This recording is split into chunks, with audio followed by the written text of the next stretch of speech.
Kadang hidup terasa berat bukan karena kita kurang usaha, tapi karena kita lupa siapa yang memberikan hasil dari setiap usaha. Ada orang yang setiap hari berjuang keras, tapi tetap saja rezekinya seperti tak pernah cukup. Utang menumpuk, sakit datang silih berganti, hati tak pernah tenang. Sampai suatu malam, seorang ibu sederhana yang hampir aja putus asa memilih untuk tidak menangis di hadapan manusia lagi. Ia pun berwudu, salat 2 rakaat setelah isya, lalu membacakan amalan salawat yang diajarkan Rasulullah SAW. Ia tidak tahu kalau malam itu doanya sedang mengetuk pintu langit, dan yang terjadi setelah itu benar-benar mengubah hidupnya. Tapi sebelum kita bahas kisah luar biasanya, mari kita awali dengan bersalawat kepada Nabi Muhammad SAW. Allahumma salli ala Muhammad wa ala ali Muhammad. Teman-teman semua, jangan skip video ini, karena amalan yang akan kita bahas ini bisa jadi ini jawaban atas semua doa-doamu yang kamu panjatkan selama ini. Bismillahirrahmanirrahim. Assalamualaikum warahmatullahi wabarakatuh. Malam itu udara terasa dingin. Rumah kecil yang sunyi, hanya terdengar suara jam dinding dan tangisan kecil dari dapur. Seorang ibu berusia sekitar 50-an duduk di atas sajadah yang sudah mulai lusuh. Matanya sembab. Hari itu pun dia baru saja menolak tawaran pinjaman karena takut terjebak riba. Uang belanja hanya tinggal beberapa lembar ribuan saja. Anak-anak pun sudah mulai tidur dengan perut yang tak sepenuhnya kenyang. Dalam keheningan malam, ia menunduk lalu berbisik lirih, "Ya Allah, kalau memang rezekiku belum datang, jangan biarkan aku berputus asa, tapi kuatkan aku untuk tetap yakin kepadamu." Malam itu, setelah sholat isya, ia teringat nasihat seorang ustadz di dalam radio yang pernah ia dengarkan dulu. Barang siapa membaca Alhamdulillah 100 kali setiap malam, maka Allah akan memberikan nikmat yang tak disangka-sangka dan akan menenangkan hatinya dari segala kesusahan. Ia pun mulai melafazkannya perlahan. Alhamdulillah, Alhamdulillah, Alhamdulillah. Awalnya lirih, tapi semakin lama semakin khusyuk. Setiap kali yang keluar dari hatinya, seolah ia sedang mengingat semua nikmat yang pernah Allah berikan. Nikmat masih bisa bernafas, nikmat masih bisa sujud, nikmat masih bisa berharap. Ia baca 100 kali dengan air mata, dengan harapan, dengan penuh rasa pasrah sepenuhnya. Malam itu tidak ada keajaiban langsung, tidak ada suara dari langit, tidak ada uang jatuh dari atap.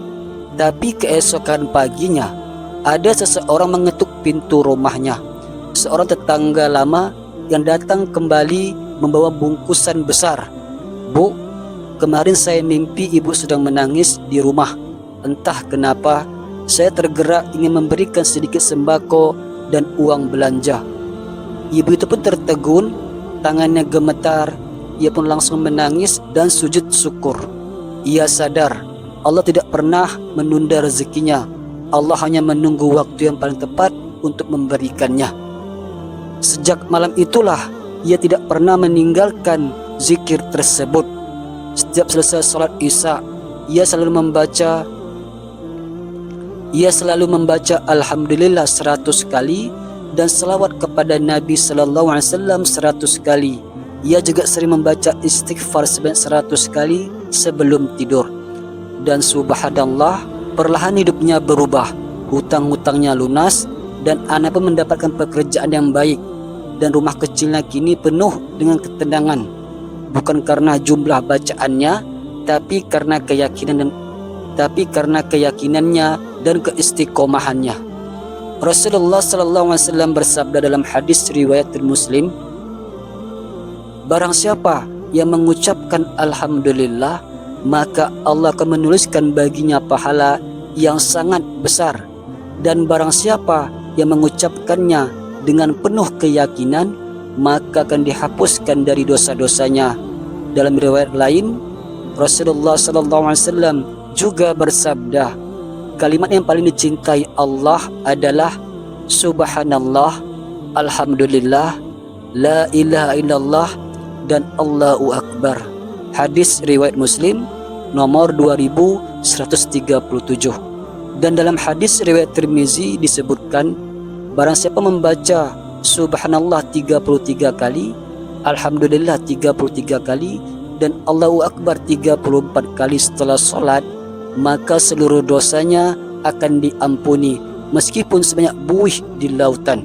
Hadis riwayat Tirmizi nomor 3410. Maka bayangkan coba, jika zikir ini dibaca 100 kali dengan hati yang penuh keyakinan dan rasa syukur, betapa luasnya pahala dan rahmat yang turun darinya. Zikir Alhamdulillah bukan sekedar ucapan syukur, tapi pintu pembuka rezeki dan penolakan bala. Karena Allah berfirman dalam surat Ibrahim ayat 7, jika kamu bersyukur, niscaya aku akan menambah nikmat kepadamu.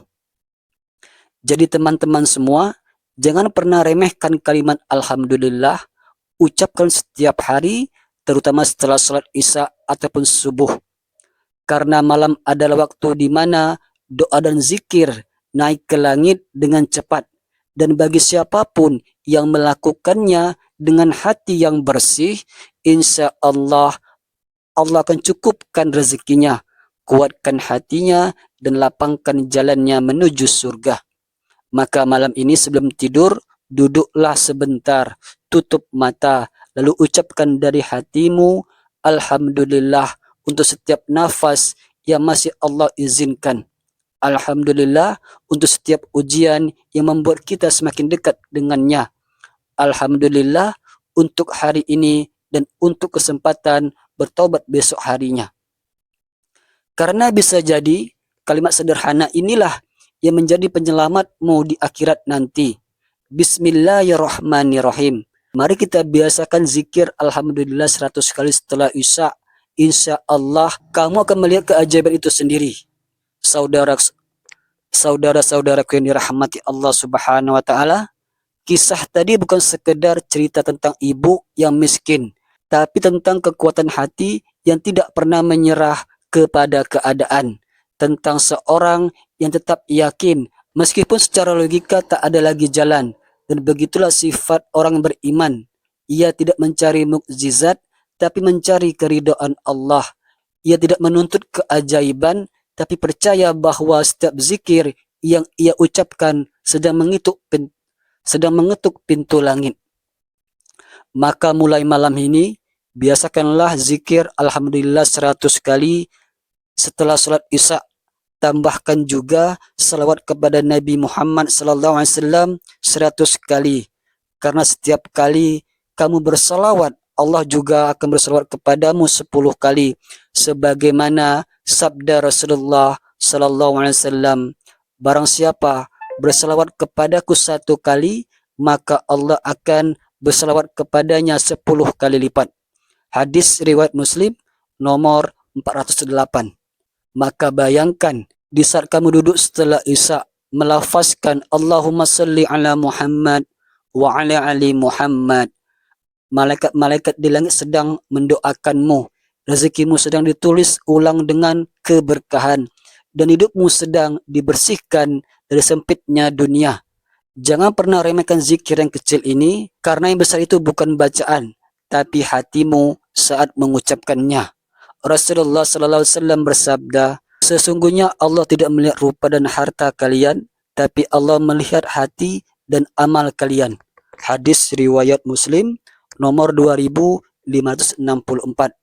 Maka malam hari ini, mari kita sama-sama tundukkan hati dan ucapkan kalimat penuh keajaiban itu dengan penuh rasa syukur. Alhamdulillahirabbil alamin. Ucapkan dengan hati, bukan hanya di bibir. Karena bisa jadi kalimat itu menjadi sebab turunnya ketenangan, rezeki, dan kasih sayang Allah ke dalam hidupmu. Sebelum video ini berakhir, mari kita bersama-sama kirimkan salawat kepada Nabi Muhammad SAW. Semoga dengan salawat ini hidup kita menjadi berkah, dosa-dosa kita diampuni, dan Allah pertemukan kita dengan Rasulullah di surganya kelak. Allahumma salli ala Muhammad wa ala ali Muhammad. Ya Allah, jadikan kami hamba-Mu yang selalu bersyukur. Ajarkan kami untuk tidak mengeluh atas takdir-Mu, tapi bersabar dan berterima kasih atas setiap ujian yang Kau beri. Ya Allah, cukupkanlah rezeki kami dengan rezeki yang halal, berkah, dan menenangkan hati. Jauhkan kami dari riba, iri, dan kelalaian dunia. Ampunilah dosa kedua orang tua kami, lapangkanlah kuburnya, dan satukan kami bersama mereka dan Rasulullah SAW di surgamu kelak. Amin, amin ya robbal alamin. Jangan lupa teman-teman semua, jika video ini bermanfaat, bantu sebarkan agar lebih banyak saudara kita yang tahu bahwa zikir sederhana ini bisa mengubah hidupmu. Tekan like-nya, tuliskan Alhamdulillah di kolom komentar, dan bagikan kepada keluarga ataupun sahabatmu, karena mungkin lewat tanganmu Allah ingin memberikan hidayah kepada orang lain. Berterima kasih. Terima kasih sudah menonton. Semoga Allah memberkahi setiap langkahmu hari ini. Singkat cerita, wassalamualaikum warahmatullahi wabarakatuh.